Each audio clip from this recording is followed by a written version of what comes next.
Bom, pessoal, hoje vamos estudar um pouquinho sobre eletrodinâmica, tá? Vamos começar pelas definições básicas. Vamos imaginar que a gente terminou o nosso estudo, né, falando sobre corpos capacitores, ou seja, corpos que têm a capacidade de obter energia elétrica, né? E aí, vamos lá. Vamos dar um exemplo, né, de um corpo capacitor que recebeu aí uma descarga elétrica, ficou eletrizado, né, em sua direção, mas lembrando que um corpo capacitor também é um corpo condutor, e um corpo condutor, quando recebe carga elétrica, ele distribui essa carga, né, por toda a sua extensão. Quando a gente tem esse corpo aqui com essas cargas desordenadas, né, o que acontece? Se eu colocar eles numa DDP, né, uma diferença de potencial, por exemplo, de um campo elétrico, né, a modo que eu consiga estabelecer um fluxo desses elétrons, não vai ser sempre o mesmo fluxo, mas pelo menos um fluxo esperado, né? O que a gente tem aqui é o estudo, a base do estudo da eletrodinâmica, né? Que é a nossa queridinha corrente elétrica, tá? Então, assim, a corrente elétrica, ela é a base do estudo da eletrodinâmica, tá? Você tem que ter a noção dela, a definição dela na cabeça. Tanto física quanto a definição pra gente em... definição, assim, conceitual, né? Então, veja, vamos primeiro com fórmula, porque a fórmula é o nosso conceito. Tá bom? Então, vamos imaginar aí, gente, que a gente vai ter, né, esse conjunto de cargas Q, que nem a gente viu na eletrostática, né, que estava estático aqui nesse corpo, mas conseguiu adquirir um fluxo, né? E o mais importante, se ele vai ter um fluxo, esse fluxo se for contínuo, né, a gente vai ter que a intensidade da corrente que foi estabelecida vai ser a variação de carga, né? Lembrando que carga, a gente já viu que é o número de elétrons vezes a carga elementar, nossa carga elementar sendo 1,6 vezes 10 a menos 19, em um determinado tempo, né? Então, pra gente, olha aí nossa definição lindíssima, vamos colocar aqui carga elétrica de azul, nossa definição a nível de visualização, né? Matemática de corrente elétrica. Mas, se a gente quiser ter uma definição um pouco mais clara da corrente elétrica, vamos lá, o que acontece? A corrente elétrica, ela vai ser, como vocês viram, a passagem, né, em um capacitor de uma carga ordenada, né, de sentido, direção e velocidade. Movimento esse, né, que para que exista, tem que existir diferença de potencial. Então, vamos colocar aqui nossa definição, né, e isso aqui é a nossa definição que gera corrente elétrica. A gente também pode chamar, né, esses DDPs distintos de polos, tá bom? Então, polo vai ser o nossa U, né, a nossa diferença de potencial, que vai ser ao potencial de A, né, que sempre vai ser superior em relação ao potencial de B. Isso na eletrostática, que as coisas vão mudar um pouquinho. Beleza? Então, primeiramente, gente, é importante destacar, né, que as correntes, elas podem ser estáveis, tá bom? Ou elas podem ser instáveis. Deixa eu abrir uma OBS aqui pra gente, né, em relação a essa intensidade. Isso aqui é o cálculo da intensidade média, né? Então, por exemplo, vamos imaginar o caso de uma pilha. Uma pilha, a pilha ela vai ter, como vocês já viram em eletrólise, né?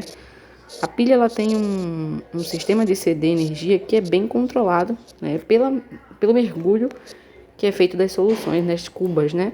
Então, a gente pode dizer que a quantidade de corrente no tempo de uma pilha, ele é bem estável, é uma corrente contínua, tá bom? Então, as pilhas, nós damos o nome de corrente contínua. E vocês já devem ter ouvido falar, né, da corrente alternada, que é o caso da nossa corrente aqui, né, das nossas correntes de eletricidade convencionais. Elas vão ter uma variação normalmente de 60 Hz, né? Então, vai ser basicamente 60 fluxos, 60 ondas dessa aqui por segundo, né? Essa é a nossa definição de Hertz. E isso aqui é a corrente alternada, muito convencional, né? Nas tomadas da sua casa. A minha tornada aí, né? A frequência é de 60 Hz. Isso aqui é um tipo de corrente alternada. Só para você saber o nome mesmo, que pode cair. Ah, o objeto está ligado a uma corrente alternada. Isso não vai ter diferença na hora do seu cálculo, mas você vai ter noção da definição de ambas as coisas. Beleza? Vamos continuar falando agora sobre corrente. A corrente vai ter um sistema internacional de medidas, né, a avaliação em ampere, tá bom? Então, a nossa unidade de medida é ampere, que é medido em A, tá bom? E o ampere, por definição, ele é o que seria uma carga. Lembra da carga de elétrica? A carga elétrica é medida em coulomb. O ampere vai ser um coulomb sendo passado em 1 segundo numa corrente, tá? Então, isso aqui é o nosso 1 ampere. E aí, a gente já consegue puxar outra coisa interessante, né? Que a nossa corrente elétrica, como a gente já viu, vai ser a relação, né? Do nossa carga elétrica pelo tempo. Mais uma vez. Tá bom? Outra coisa importante pra gente ter noção, e isso aqui, preste atenção, vai confundir um pouquinho a sua cabeça, mas você vai entender, tá bom? Gente, qual é o fluxo da corrente elétrica? A gente sabe que existe um polo que vai ser positivo e um polo que vai ser negativo.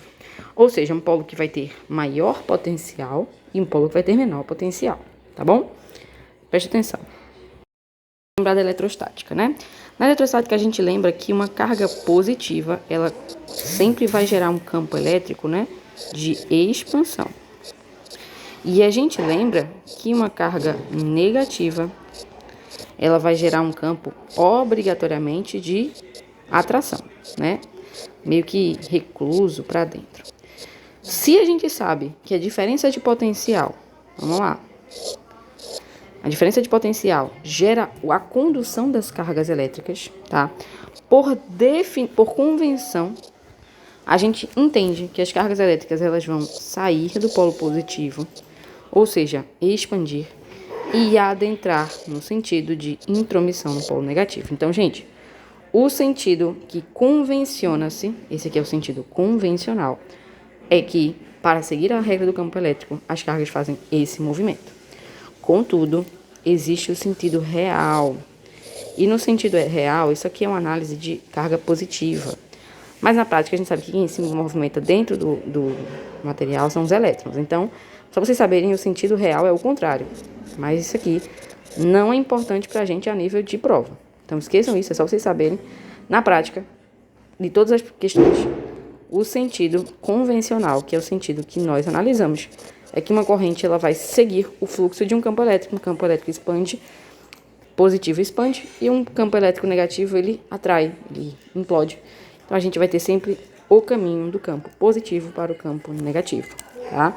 E o campo positivo, maior DDP, e o campo negativo, menor PDP. Convencionalmente, o campo positivo, o campo de maior DDP é chamado de VA, e o campo negativo é chamado de VB.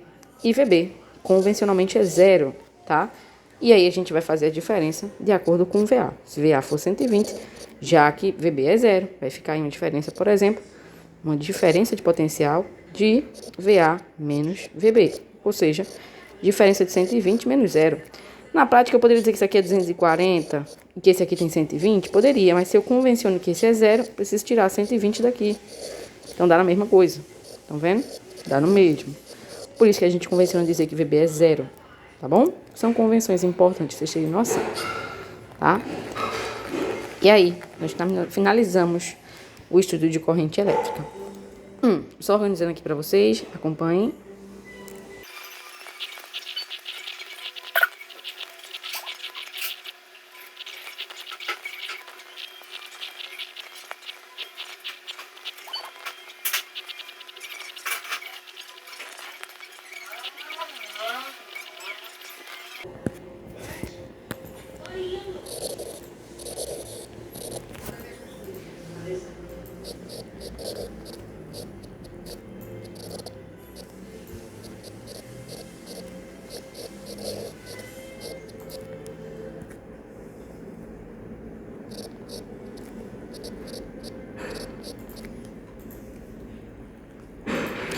Pessoal, presta atenção num ponto interessante.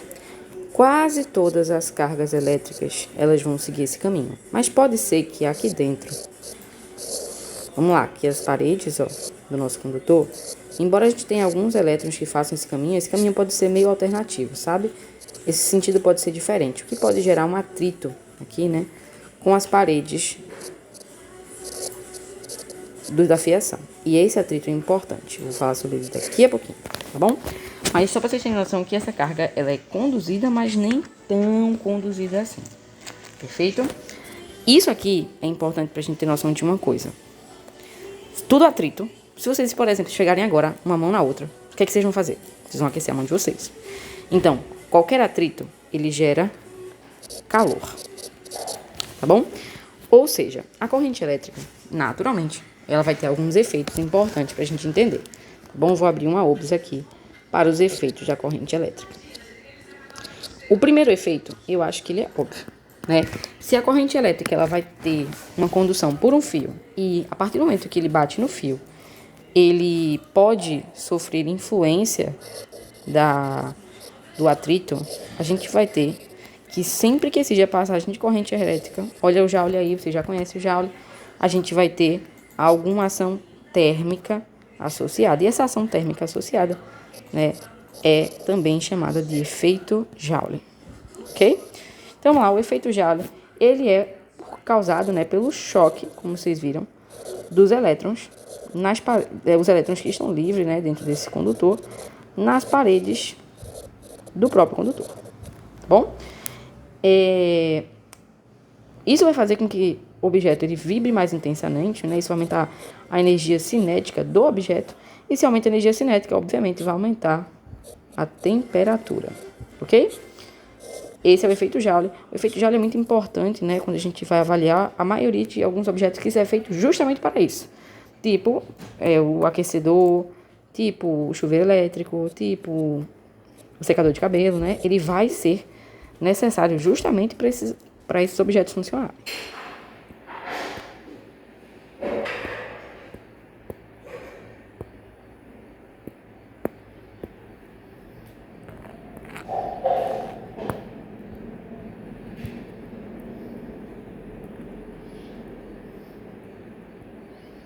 Pronto. Outro efeito que vai ser muito comum, né? Na corrente elétrica, a passagem de corrente elétrica vai gerar esse problema, é o efeito magnético, tá? E aqui vai ser muito importante daqui a pouco, quando a gente for falar do galvanômetro. Mas só para você ter uma noção, sempre que uma corrente elétrica, ela passa por um corpo, tá? Que existe algum tipo de influência sobre o campo magnético da Terra, ele vai influenciar, tá bom? E aí, deixa eu pegar um exemplo para mostrar para vocês de quando a gente aproxima a bússola, né? A bússola ela se orienta pelo campo magnético da Terra e a gente aproxima de uma corrente elétrica. Aqui, ó, dei uma olhadinha, né? Então, olha lá, a gente vai ter, ó, como a gente já conversou, a bússola, olha aí a bússola. A bússola ela vai ter uma orientação convencional, né? Que está orientada sobre o campo magnético da Terra. Contudo, quando ela sofre aqui, ó, a ação de uma corrente elétrica que está sendo passada, ó, desligou a corrente, ela voltou à orientação normal. Quando eu reconecto a corrente e aplico, né, a gente vai ter a desorientação do campo magnético. Então, isso é um efeito natural, que inclusive gera todo o estudo do eletromagnetismo. Assunto daqui a umas 2 aulinhas, tá? Mas só para você ter noção, a corrente elétrica ela tem essa consequência, ela cria um campo magnético ao redor. Obviamente, porque a gente já sabe disso, quando existe uma quantidade de energia, né? Essa quantidade de energia gera um campo elétrico e automaticamente a gente vai influenciar o campo magnético ao redor, tá? Dessa passagem de corrente, tá bom? Fica aí de exemplo a nossa bússola.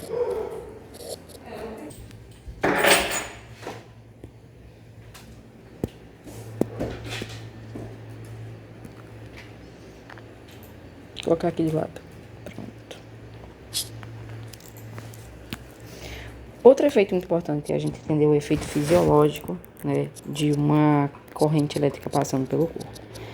Gente, o efeito fisiológico, ele depende, obviamente, do canto que está sendo alterado, né? O pior tipo de carga elétrica é o tipo de carga elétrica que atravessa o tórax, pois ele vai influenciar na nossa bomba natural, que é o coração, tá bom? Então, o que acontece com o efeito fisiológico? A gente tem, nós seres humanos, né, nós temos um limite muito baixo para a diferença entre sentir a carga elétrica e ter o choque de carga elétrica. Por exemplo, a partir de 1 miliampere, a gente vai sentir a carga elétrica, mas já a partir de 10 miliamperes, a gente já pode falecer. Entre 10 miliamperes e 3 amperes existe risco de morte, tá? Nessa corrente elétrica. Vejam que é um enunciado pequeniníssimo, né? E o que acontece no efeito fisiológico? É simples. Como existe carga elétrica e os nossos músculos, né, são contraídos por carga elétrica através do sistema nervoso central, o que acontece é com a passagem de uma corrente, a contração dos músculos. O problema é quando essa contração ocorre no coração. E aí você vai entender, né? Se o músculo do coração ele ficar contraído por muito tempo, né?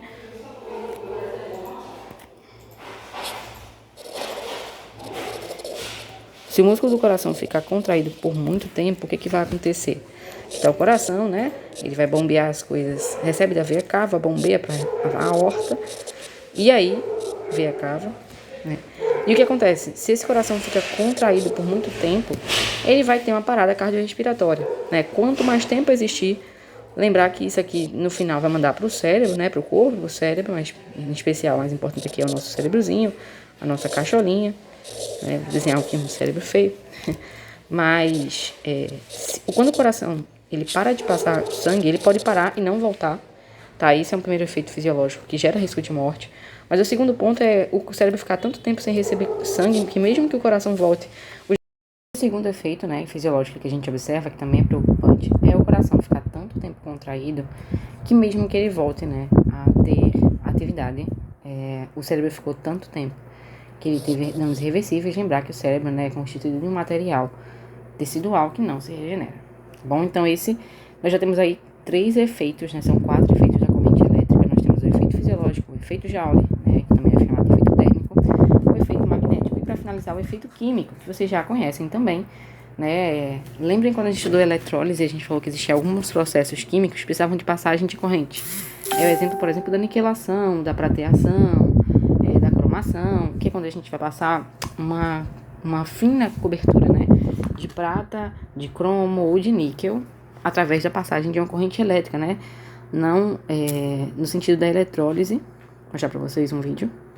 Então aqui, gente, ó, um exemplo de niquelação, quando eu né? procurei por galvanização e encontrei o a gente vai ter aqui esse cara, por exemplo, ele tentou niquelar essa pistola, né? Ele desarmou ela todinha. E como é que funciona o processo de niquelação? Ele é um processo de efeito químico, né?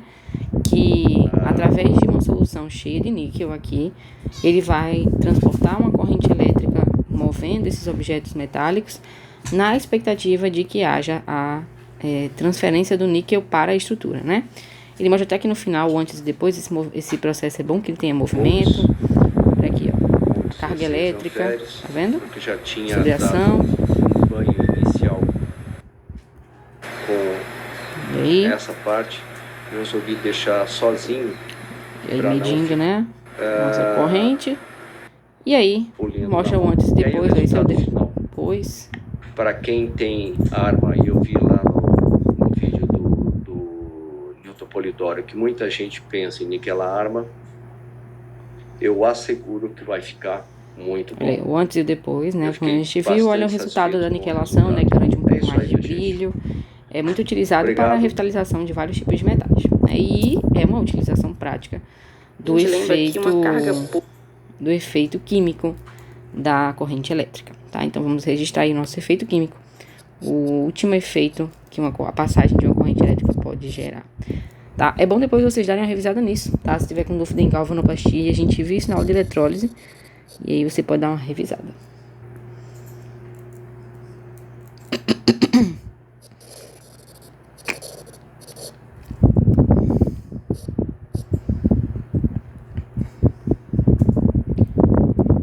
A gente define, né, como efeito químico as reações químicas que ocorrem após a passagem de uma corrente elétrica.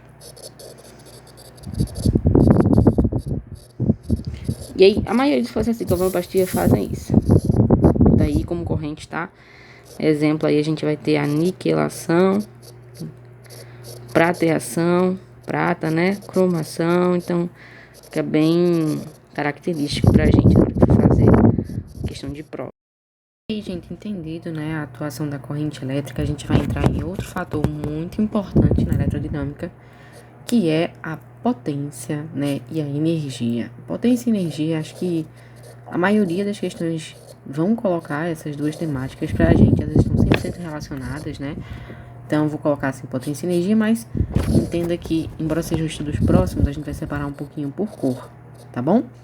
Potência. Gente, lembra da dinâmica, tá? Pra não dar uma confundida.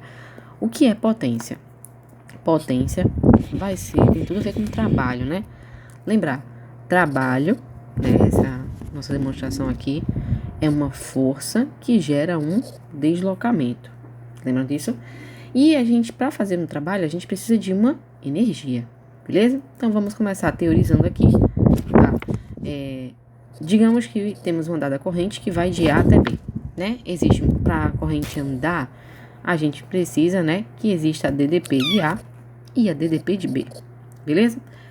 Então, o trabalho de A até B, ele é mudando um pouquinho, né, a parada, eu posso falar também que ele é a força elétrica vezes o deslocamento, mas a gente também viu na aula que ele tem a ver com a variação de carga que existe aqui e a DDP, né, que vai ser a VA menos VB, ou eu posso até colocar como apenas a VA, lembrando que a VB vai ser zero, né? Então, se o trabalho de A até B é basicamente a necessidade de energia que A precisa e que a energia de B precisa, né? A gente também pode dizer, eu estou só simplificando, isso aqui não precisa anotar, né? Mas que para a gente poder colocar qualquer transporte, né, de carga, de energia, a gente precisa comparar o que vai acontecer com a energia de A versus a energia de B. Ou seja, para executar um trabalho, eu preciso de energia, isso é uma relação óbvia, né? E lembrar de potência também, tá? Potência é em quanto tempo eu realizo um trabalho, tá? Uma relação, na verdade, aqui, né? Tempo e trabalho. Minto, né? Na verdade, aqui, isso mesmo. Então, ó, potência é trabalho, né? Executado em um tempo, né? Enquanto menos tempo eu executar o mesmo trabalho, maior vai ser a minha potência, né? Então, vamos lá. Isso tudo está estipulado. Vamos jogar agora para a física elétrica, tá bom? A energia do ponto A e a energia do ponto B, né? Elas vão influenciar diretamente em eu entender que tipo de passagem de corrente a gente tem ali. Vou explicar bem rápido, você vai entender.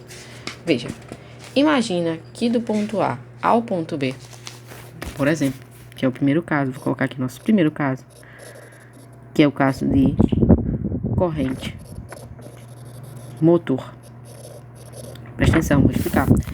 Imagina que a energia potencial de A é menor que a energia potencial de B, tá?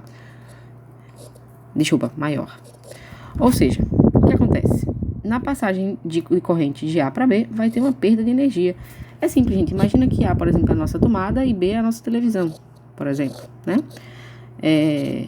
Como eu estou cedendo uma energia, uma parte dessa energia vai ser dissipada em forma de calor, né? Passando para a televisão, porque nada se perde, nada se transforma. O que eu estou dizendo é que, no caso de eletrodomésticos simples, motores, né? Seja ele qual for, o que acontece? A gente vai ter uma dissipação de energia. Essa dissipação, né? O quanto se dissipa, o quanto não se dissipa, tem tudo a ver com potência elétrica. Então, de novo, o primeiro caso é o caso que a corrente diminui com o movimento das cargas, né? Isso aqui é um movimento espontâneo, tá bom? É natural. Na hora que eu ligo a tomada, eu não preciso fazer esforço nenhum, né?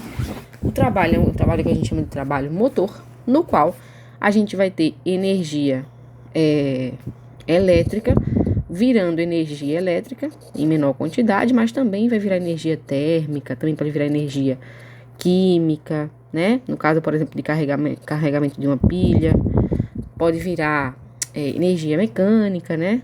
No caso de, por exemplo, ligar um motor, de um, por exemplo, de um triturador, por exemplo, energia mecânica, né? E aí, o que acontece? A gente precisa saber quanto é a potência que esse material vai consumir. Lembrando que potência, de novo, é trabalho executado em um tempo, né? Só que vocês sabem também que trabalho, né? Trabalho isoladamente, que a gente viu no começo da aula, primeira aula de eletrostática, é a carga em uma DDP. Por quê? Porque é força elétrica, né? Tem a ver com a nossa definição de força elétrica, campo elétrico, DDP. E aí, se trabalho é força elétrica em um determinado tempo, a gente consegue entender que para que isso, esse deslocamento, né? A gente entende que para isso acontecer a DDP precisa existir e a carga precisa existir. Então, isso é outra definição de trabalho que a gente também viu, né? Dessa maneira, jogando aqui, né, a gente vai ter ΔQ sobre ΔT vezes U. Isso aqui, gente, é corrente, né? Então, eu também posso dizer que nos objetos convencionais, preste atenção, olha a quantidade de fórmula. Potência. Potência, potil, potência é quanto de corrente o material consome sobre uma determinada DDP. Ou, também posso dizer que potência, né, é um trabalho sobre um tempo. A gente já sabe disso, essa é a definição original de potência, né? E, detalhe importante, energia. A potência, gente, está presente em todos os materiais, é necessariamente quanto eles precisam para existir. E aí, vamos para o conceito de energia, botar um laranjinha aqui, próximo, mas parecido, mas diferente. O que acontece? Digamos, por exemplo, que o seu secador tem uma potência lá, e aí eu pergunto a você quanto ele consome, você vai dizer, naturalmente, a energia que ele consome, a energia elétrica que esse material consome, depende da potência do meu material e o tempo. Vou dar um exemplo. Imagina que você vai tomar banho lá no seu chuveiro elétrico em casa e tá precisando economizar energia. O que é que sua mãe fala? Ou então bota no modo verão, que é um modo que gasta menos potência, ou toma banho por menos tempo, que aí vai gastar menos energia elétrica. Outro exemplo. Se você está assistindo um vídeo, aí você está precisando economizar energia lá em casa, está assistindo um vídeo no computador, a sua mãe vai falar, não, bota no celular, que é um material que gasta menos potência, e assiste vídeo menos, né? Então, a gente vai gastar menos energia elétrica. Veja, são conceitos, não tem dificuldade, tá bom? Isso aqui é no caso desse primeiro caso aqui, tá bom? Isso aí é definitivo, tá bom? Só uma coisa importante, algumas convenções que a gente precisa entender aqui. Vou puxar de laranja nossa setinha. Gente, o Sistema Internacional de Medidas, essas coisas, né? O Sistema Internacional de Medida da potência vai acabar sendo, né, a nossa relação de volt, veja, I vezes U, né? Então, vai ser o volt vezes o ampere. Na prática, a potência é o watt, tá? Watt, aqui. Que é o volt versus o ampere, né? 1 volt versus 1 ampere. E aí, importante porque no sistema de energia tem várias medidas, né? Por exemplo, você é um ser humano, você precisa de energia todo dia. Ele tem lá nos seus alimentos a caloria, né? Ou então o joule, né? Então, por exemplo, você já tem noção que vai ter alguma relação com o joule, eu preciso fazer para você. A energia elétrica ela vai estar associada na medida quilowatt-hora, que seria a potência, que é medida em watt, vezes o tempo, que o tempo característico para a gente é hora. Só que é preferível na prova que se faça o quilowatt-hora. De novo, quilowatts são 1000 watts e uma hora, você já sabe que tem 3.600 segundos, né? Uma hora tem 60 minutos e um minuto tem 60 segundos. Então, 60 vezes 60, 3.600 segundos. Isso é importante você ter noção por quê? Porque a gente consegue converter, tá? A gente consegue trabalhar com duas unidades de energia elétrica. A unidade quilowatt-hora, que é essa unidade aqui, e a gente consegue trabalhar com outra unidade, que é a unidade watt por segundo. Agora é watt por segundo, tá? O watt por segundo, ele é igual ao joule, tá? O J, o joule. E isso é importante, cai em muita questão pra gente fazer a conversão, tá bom? Então, isso aí é uma a mais do nosso SMI, pra gente ter na cabeça. Vou até puxar aqui amarelinho, tá bom? Então, entendido tudo isso, isso é o que mais cai na prova de longe, tá? E isso aqui é o que nós chamamos de lei de Ohm, tá? Primeira lei de Ohm, lei de Ohm, tá bom? Vamos pensar só aqui no segundo caso, vou colocar aqui força eletromotriz pra gente entender que é uma coisa que tem tudo a ver com energia e tem tudo a ver com geradores. Vou colocar aqui, ó, força eletromotriz. Bem, a força eletromotriz, vamos lá, ela trabalha com ao segundo caso, né? É o caso, por exemplo, vou colocar aqui de roxinho, é o caso, por exemplo, de geradores, né, de pilhas, mas gerador é o caso mais simples. Imagine um segundo caso em que, basicamente, como eu já falei, é o caso dos geradores, né? Eu tenha uma energia potencial em A que acaba sendo maior do que em B. Ou seja, o que eu tô falando é que menor, né? Menor. O que eu tô falando basicamente é que a corrente aumenta durante o percurso. Como é que a corrente pode aumentar durante o percurso? É, obviamente, um trabalho que ele é forçado, né, a acontecer, ele não acontece de modo espontâneo. E agora é o contrário, né? A energia elétrica, no começo, ela vai precisar de algum tipo, né, de energia química, térmica, mecânica, para gerar uma energia elétrica maior no processo, tá bom? E isso é o caso do gerador elétrico, isso é o caso das hidroelétricas, tá? Vou colocar exemplos aqui pra gente. E isso é importante, tá? Porque vai influenciar na nossa potência. Agora, a potência vai ser calculada um pouquinho diferente, eu já vou te passar. Nos geradores, tá? Vou puxar aqui. A gente vai ter um processo de corrente contrária, tá? Mais parecido com as pilhas, lembra das pilhas? Então, o processo vai ser o contrário, né? Para que isso possa ocorrer, ele vai em sentido ao polo positivo, tá? E é importante destacar que aqui vão existir duas potências. Para o gerador estar funcionando, ele está ligado a uma potência, mas ele também vai ter a potência interna, ele perde um pouquinho de energia, né, nesse processo. Então, vamos entender uma coisa. Aqui, a gente vai ter que a potência de um gerador, o geral, né? Ele vai ser um negócio chamado E, que é a força eletromotriz, a capacidade de gerar energia no meio do processo, né? Se for uma pilha, se for um gerador, se for uma pilha, vai ser muito menor do que de um gerador, que é uma associação, né, de vários. Se for uma bateria, várias pilhas. Então, essa força eletromotriz vai variar, vezes o campo elétrico. O campo não, a corrente, né? Então, o que eu tô dizendo pra vocês é que, no caso de geradores, a potência que ele vai gerar está relacionada com o quanto ele consegue gerar e com a corrente que ele vai fazer. E isso é importante, por quê? Porque ele vai ter a potência que ele consegue gerar e uma potência que ele vai perder no meio do caminho. Mas daqui a pouco a gente volta aqui quando eu falar com vocês sobre resistência. Eu só tenho noção que as fórmulas de potência variam se eu estou avaliando o primeiro caso, nessa primeira situação aqui amarelinha, ou se eu estou avaliando a segunda situação, que é essa roxinha, um caso de um motor versus o caso de um gerador, tá bom? Um caso que é espontâneo versus um caso que é não espontâneo, né? Ele é induzido. Fechou? E aí você deve estar se perguntando agora onde está o famoso que você já conhece, o resistor, né? Porque a gente meio que já falou que existe uma lei, um efeito chamado efeito Joule, né? Que faz com que a parada perca energia elétrica e aumente a temperatura das coisas em energia térmica. Você está certo, né?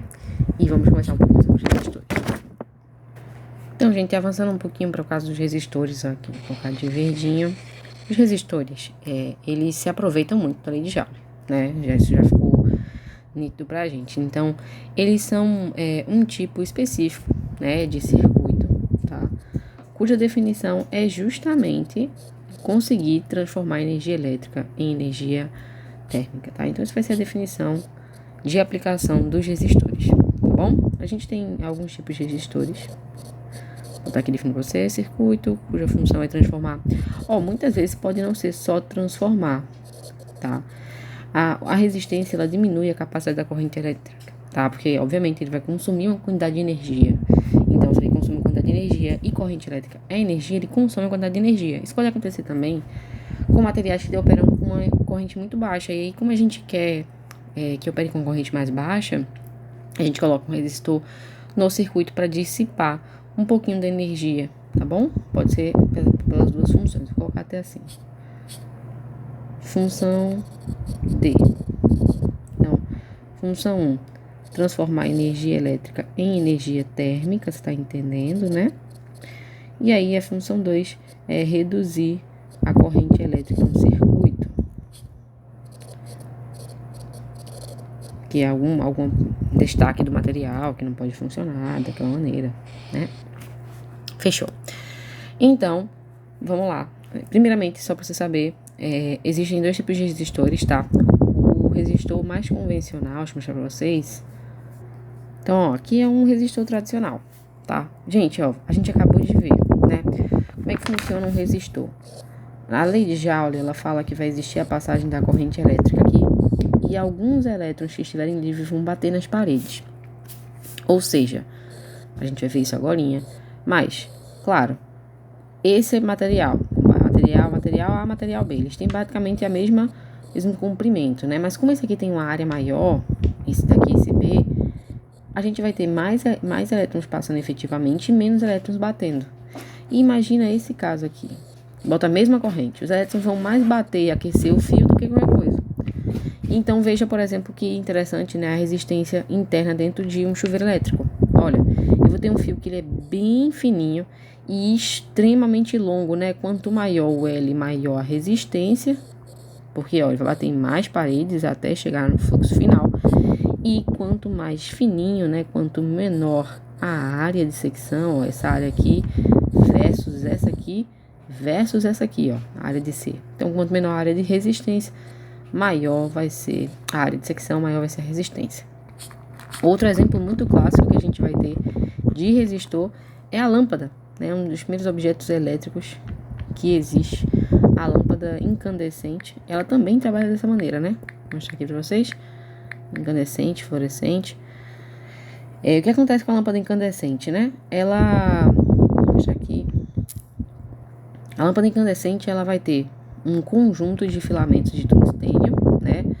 Que são bem fininhos e tem uma largura que pode chegar até a 1 metro.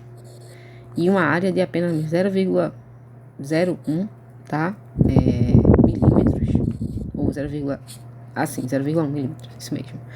Então, ele tem uma baixa área, um comprimento gigantesco, basicamente ele tem uma resistência gigantesca, né? Vocês têm noção, o tungstênio, ele vira líquido em 3.600 graus Celsius. Uma lâmpada interna, de incandescência lá dentro, né, ela chega a 3.000 graus Celsius. Contudo, como é o tungstênio, né, ele é um material metálico, se a gente deixar exposto no ar, esse material pode oxidar. Então, por isso a gente coloca essa capa de vidro para não ter fluxo de ar interno. Beleza? Então, outro exemplo aí de um resistor. E aí eu já dei um spoilerzão para vocês sobre o funcionamento dos resistores, né? Primeiramente, a gente entende que resistores, eles funcionam, a maioria fio, né? Como você viu. Existe os de carvão também, que existem muito na televisão. Não sei se vocês já viram televisão de tubo aberta, ela tem um resistor de carvão. São os 2 tipos de resistores. Resistor de fio, esses 2 casos, resistor de carvão, ele se aproveita da capacidade do grafite, né? De transformar energia térmica, aqui. E aí ele consegue passar bem a voltagem. Nem sei se vai dar pra ver, mas nas televisões de tubo, ou nos rádios também, eram bem convencionais para fazer uma transformação de energia, né? Aqui. Um exemplo, tá bom? Então, tipos, vou colocar aqui rapidinho, tipos, é bem bestinha, mas a gente sabe que existe o resistor de fio e o resistor de carvão, só para você saber. Bem, vamos falar agora do que importa, né? Que é a lei de Ohm, que é a lei de importância da resistência elétrica. O que acontece? A gente entende que quando eu coloco um resistor, tá? No material, o que acontece? Ele mexe um pouquinho, bastante na verdade, com a corrente elétrica, tá bom? Então vamos imaginar um caso. Eu tenho uma corrente elétrica I sobre um DDP tal, que vai dar que resulta numa resistência. Essa resistência pode mexer com a corrente, tá? E aí, por exemplo, se eu tentar dobrar a corrente, eu vou dobrar a DDP. Se eu tentar triplicar a corrente, eu vou mexer nessa DDP. Triplicar não, vou mexer nessa DDP, essa DDP vai mudar. Porque o que acontece? A função do resistor é transformar a energia elétrica em energia térmica, é o que ele acaba fazendo. Então, ele basicamente diminui a quantidade de energia do processo anterior para o processo posterior. Se ele diminui a quantidade de energia, ele diminui a corrente elétrica, porque corrente elétrica é a variação de energia em um tempo, beleza? E para essa conta bater, eu vou mexer na DDP, tá? Então, vamos lá, vamos falar sobre isso. Ohm chegou então na consistência, né, avaliando vários materiais, que se ele estiver no mesmo condutor, ele consegue chegar num coeficiente que a resistência ela vai ser diretamente proporcional a DDP, né? Quanto eu mais aumento a resistência, mais tensão eu acabo colocando sobre este material, e inversamente proporcional à corrente, ou seja, quanto maior a resistência, menor a corrente, tá bom? E aí a gente tem a lei de Ohm. Essa lei é muito interessante, ela vai ter algumas implicações, né? Lembrar que resistores eles são notificados em padrões, como assim, um R, tirando o reostato, tá? Existe o reostato, que é um resistor que tem ajuste, e ele é representado assim, RC. Por quê? Porque o reostato, ele basicamente, ele é um resistor que eu posso mexer na resistência, tá bom? Ele basicamente tem um pinozinho assim, que a gente consegue ajustar. Por exemplo, se o pino estiver sobre toda a resistência, ela vai estar total. Se o pino estiver no meio da resistência, eu estou utilizando a metade da resistência, tá? Esse aqui é o reostato, se você conhecer. Aqui, puxar, reostato, como a gente representa, né, no desenho dos circuitos elétricos, tá? E você saber, no Sistema Internacional de Medida, a gente avalia o resistor em ohm, né? Essa letra aí grega, que nada mais representa do que 1 volt por 1 ampere, tá bom? Porque é volt ampere, então 1 volt por 1 ampere, beleza? Ok, fechou resistores, porque agora a gente vai entrar em outro aspecto de resistores que cai muito mais na prova, que a gente acabou falando aqui, né? Vocês perceberam que se eu pegar um fio dessa finura e um fio dessa finura, a lei de Ohm, na verdade a lei de Joule, o efeito Joule vai operar muito mais nessa do que nessa, porque mesmo que elas, vamos aumentar um pouco aqui o desenho, mesmo que elas tenham a mesma largura, se o efeito Joule é justamente a batida dos elétrons nas paredes, né? Quanto mais próximo eu estiver da parede, menos espaço de fluxo eu vou ter, e aí eu vou ter maior acúmulo de energia cinética nas paredes, e energia cinética nada mais é do que energia térmica, né? Aí eu vou ter um arrasto. Ou seja, eu posso calcular a resistência dos materiais. De que maneira? Se o material dele, a gente vai representar aqui, né, como ρ, se o material dele tem uma boa resistividade ou não, e a resistividade depende da temperatura do material, né, e outros fatores, mas, tirando essa constante, ela é diretamente proporcional ao comprimento, ou seja, quanto maior o comprimento, maior a resistência, tem mais onde bater, e inversamente proporcional à área, né, quanto menor for a área, olha aqui, ó, diferença, quanto menor for a área, mais parede para entrar em conflito, menos espaço livre, olha aqui a quantidade de espaço livre fora da parede, aqui eu tenho menos espaço livre para bater na parede, né. Então, pra gente ter noção que a gente consegue calcular esses resistores. E mais, tá bom? Vou colocar todas as traduções aqui. Mas para fechar, esse ρ, né? Vou botar aqui em cima. Esse ρ, ele consegue ser calculado, tá? Porque normalmente a questão pode dizer assim, a condutividade do material, isso aqui é constante de condutividade, resistividade do material, desculpa, ela é tanto a 20 graus Celsius. Normalmente, quando ele pede para você descobrir a resistividade do material, ele começa a 20 graus Celsius. Me dê, então, a temperatura, o quanto ele vai se fundir na temperatura de 70, por exemplo. Então, também existe a fórmula, é pouco usada no Enem, só para você saber, que a gente consegue entender a resistividade do material. Então, vamos às siglas aqui, para ninguém se perder, tá bom? No geral, a gente vai ter L, vocês já sabem, é o comprimento do fio, porque a maioria das questões, na verdade, todas as questões do Enem, ela coloca resistores do tipo fio, tá bom? Então, o comprimento do fio, a área de secção do fio, né? A secção diâmetro, aí, associado ao cálculo de área de círculo, a resistência elétrica, né? Essa capacidade em ohm de dissipar corrente elétrica. Aqui, o Rho, que é a resistividade do material, ou seja, o quanto o material ele consegue fazer essa transformação. Isso tem tudo a ver com o Rho inicial, que é um Rho padrão, tá bom? É a resistividade padrão em 20 graus Celsius, ele vai lhe dar isso na questão.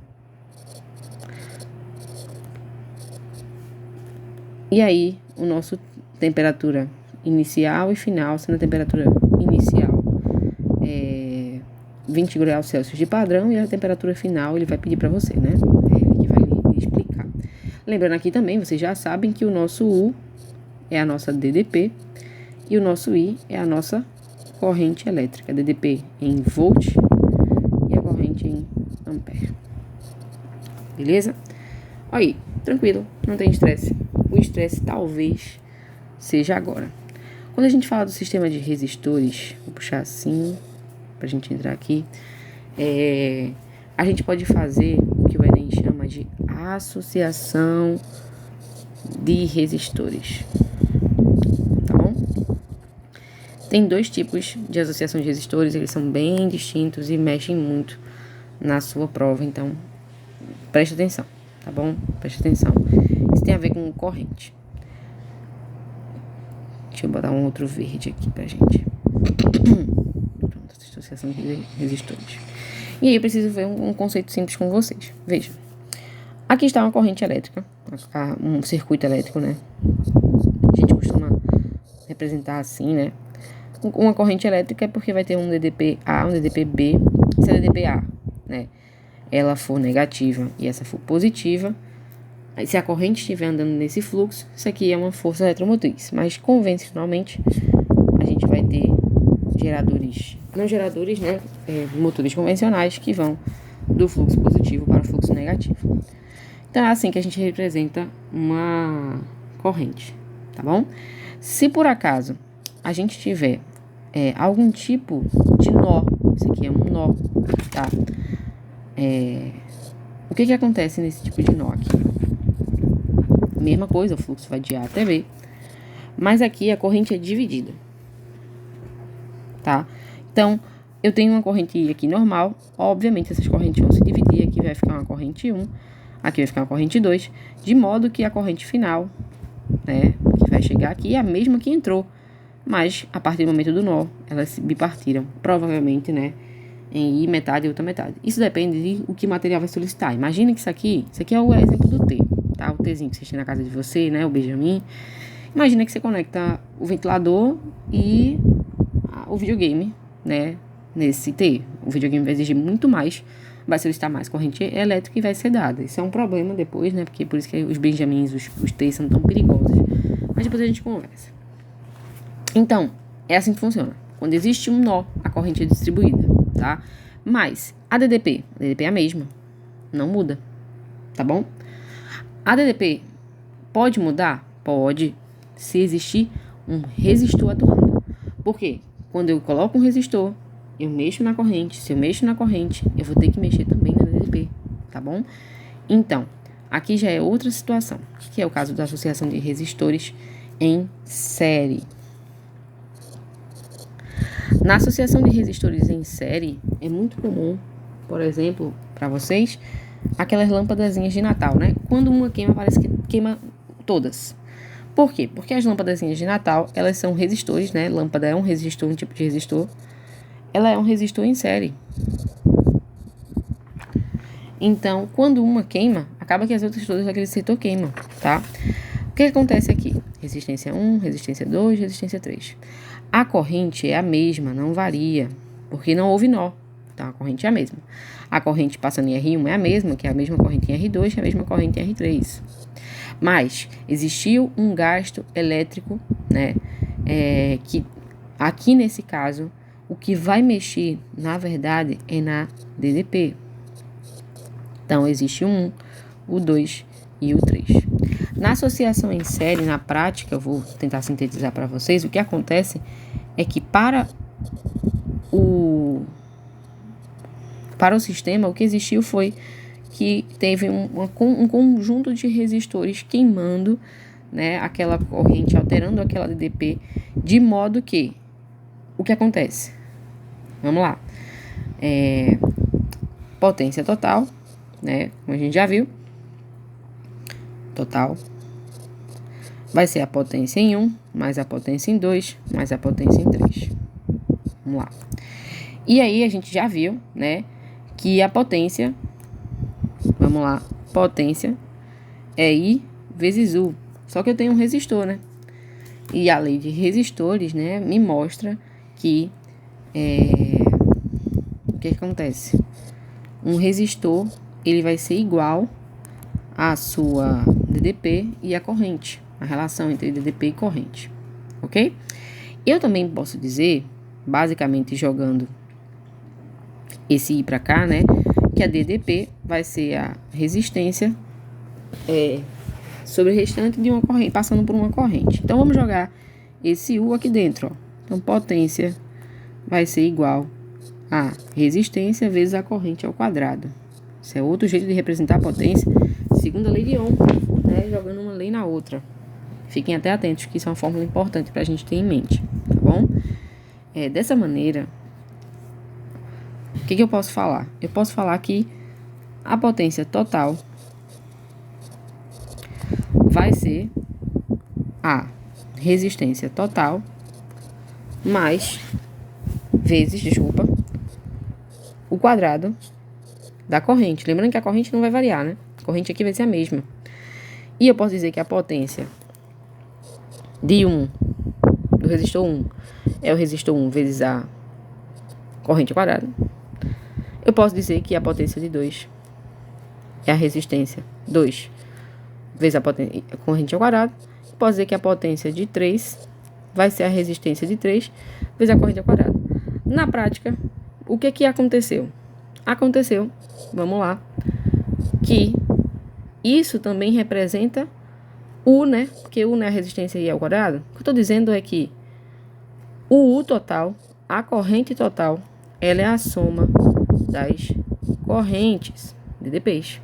Ou seja, numa associação em série, a DDP é igual à soma das DDPs que passaram por resistores, mesmo que se distribuindo, né?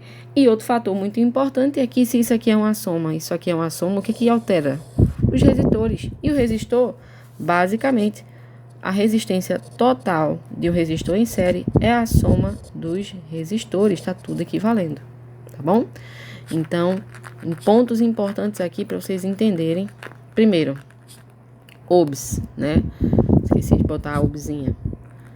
Vou botar a ohmzinha aqui. Ohms, potência. Nos resistores é só jogar uma fórmula na outra, tá? É a resistência vezes a corrente ao quadrado. Primeiro ponto pra gente ter em mente.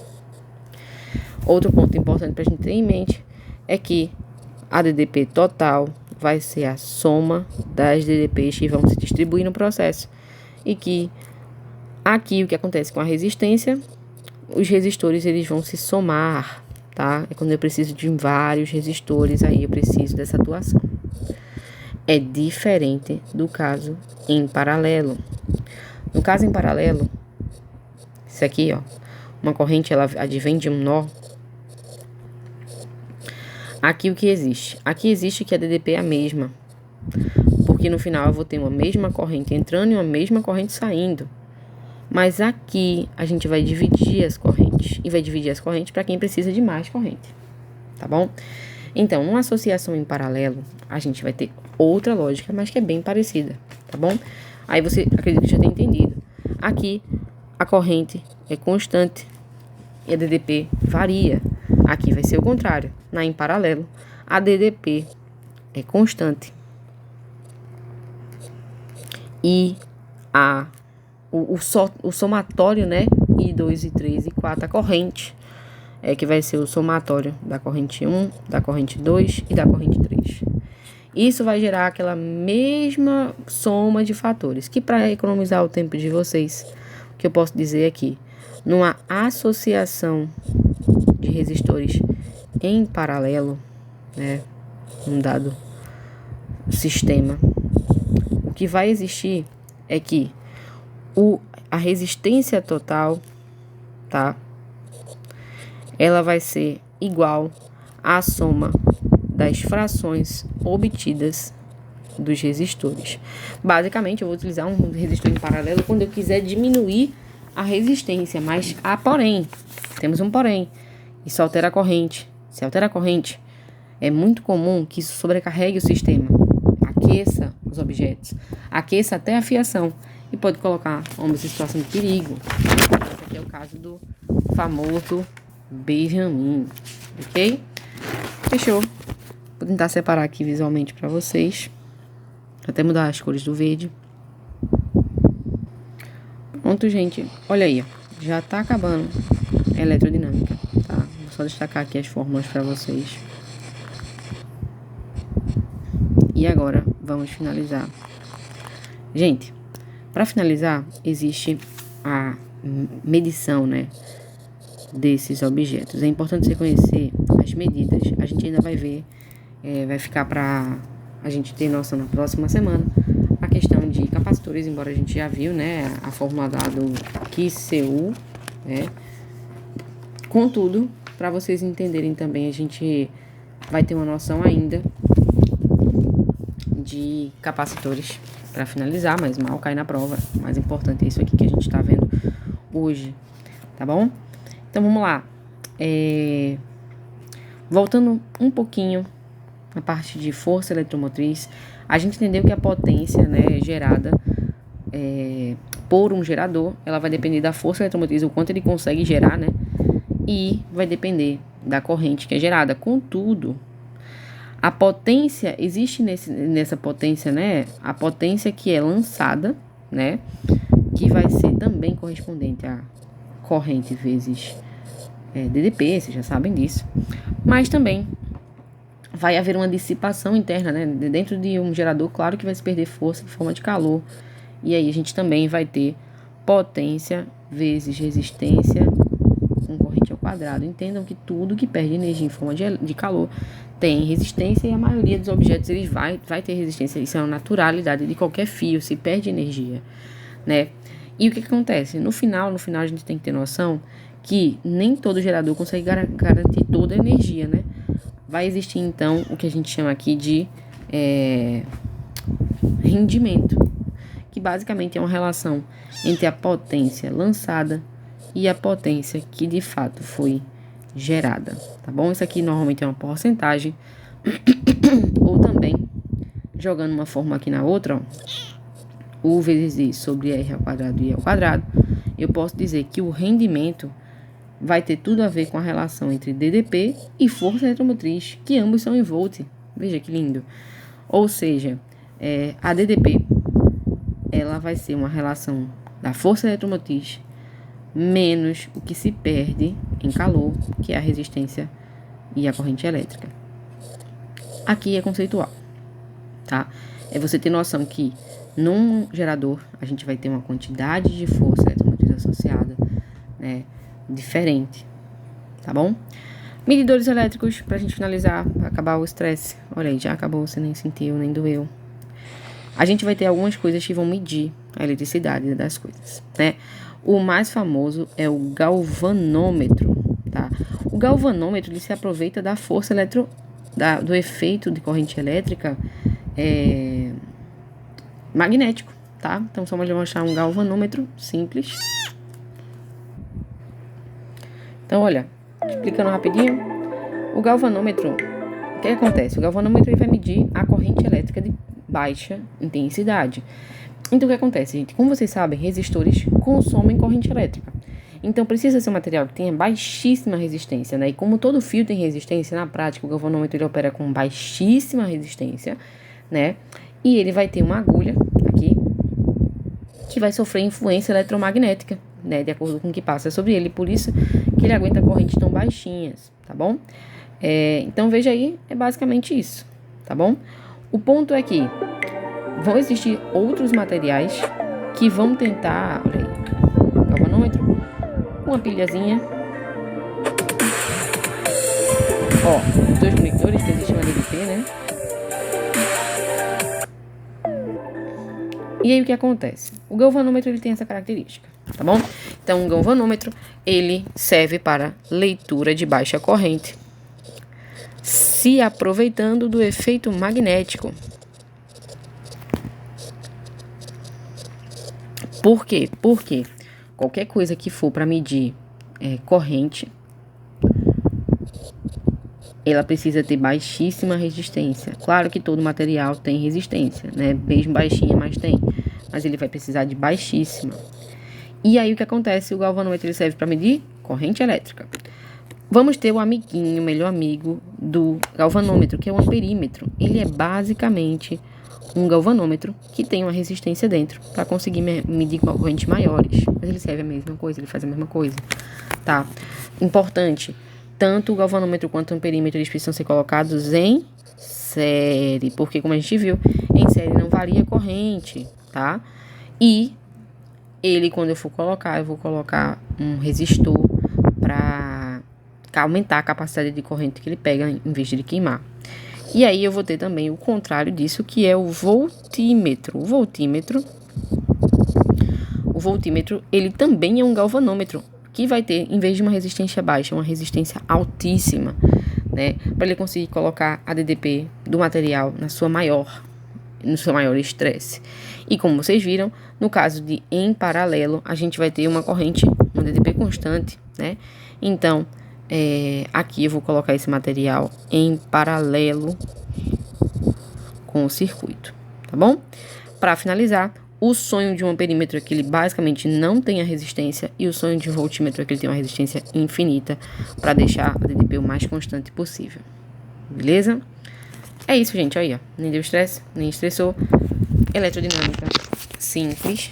E aí depois eu mostro um vídeo pra vocês só resolvendo questões, porque o assunto é simples, tá bom? Beijo, tchau, tchau.